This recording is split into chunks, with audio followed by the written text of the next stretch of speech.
Hi and welcome back to Learn with Kingkay. Ang pag-uusapan natin ngayon at ang ituturo ko po sa inyo ay tungkol dito sa loob ng ating Facebook Reels.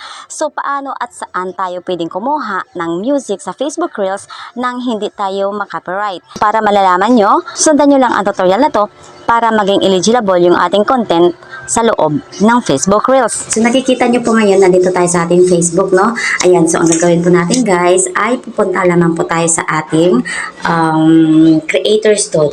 Ayan, so syempre bago tayo makapasok dito sa Creator Studio guys ay nag-download lamang po tayo from Play Store po. Ayan, so kung wala pa po kayong Creator Studio guys, no? Ayan, download lamang po kayo dito sa inyong Play Store at pagkatapos po ay search nyo lang po ang Creator Studio. Ayan. So, once na kayo ng Creator Studio guys, no, nag-search, ayun, automatic po ang lalabas po siya at ganyan po yung kanyang profile, ano. Okay, so meta platform siya. Okay, so pagkatapos yan guys, ang gagawin natin ngayon, ayan, gagawa tayo ng isang real video at lalagyan po natin ng music na walang copyright. Okay? So, dito sa loob ng ating Creator Studio guys, ay meron na po siyang mga suggested music na free copyright po. Ibig sabihin, pasok po siya sa ating video dito sa loob ng Reels dahil si Meta mismo ang nag-suggest dito sa kanyang data nitong mga free copyright. Okay? So, gagawin natin guys, pagpasok natin dito, ayan, tap natin yung parang lapis na square sa may taas guys, no, yung kulay blue. And then pagkatapos po, pasok po tayo ngayon dito sa ating reel. Sa pagkapasok po natin dito guys, ay pupunta po tayo ngayon sa ating gallery. So pagkapunta natin dito sa ating gallery, ay mamimili lamang po tayo ng ating video na gusto nating i-upload. Like for example guys, itong my favorite cat. Ayan, she's so cute and very understanding. Okay, so vlogger na rin yan. Okay guys, ang gagawin natin guys, ay lalagyan po natin siya ng music. Ano gusto mo kainin, ha? Example, ayan, ang natin mo sa pagkain ngayon, ha? Tagiliran natin, kita nyo po yung pinakatap ng audio. And then anong gusto ni Mini?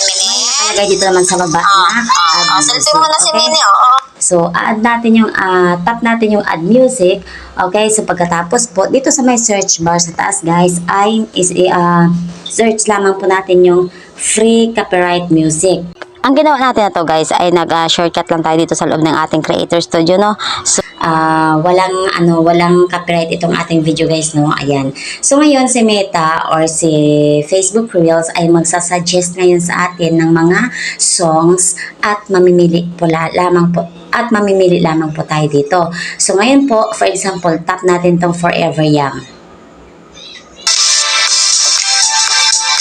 Ayan. So guys, kung may makikita po kayong star dyan guys, ayan, kung meron kayong makikita na star dyan sa my music na yan, ibig sabihin po ay pasok na pasok po siya sa ating video reels for eligibility program. Monetize video, I mean. Okay? So, pagkatapos po niyan guys, ayan, walang problema mo po kung i-adjust nyo yung video or kung saan kayo mag-umpisa. So, just slide nyo lang yung inyong screen, ano? Okay? So, for example, yung ating video, play po natin ulit. Adjust tayo.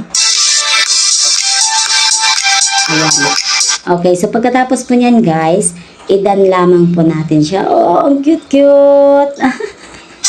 Okay, idan natin siya. Stop po muna natin, no, para marinig nyo ko. Ang gagawin natin ngayon, magbabalance tayo ng sounds po. Ibig sabihin, si sounds ay medyo hihinaan natin kasi parang pinaka-background lang natin siya to enhance our video guys or to give more energy sa ating video or excitement, I mean. Okay, so ngayon, itong edit sound.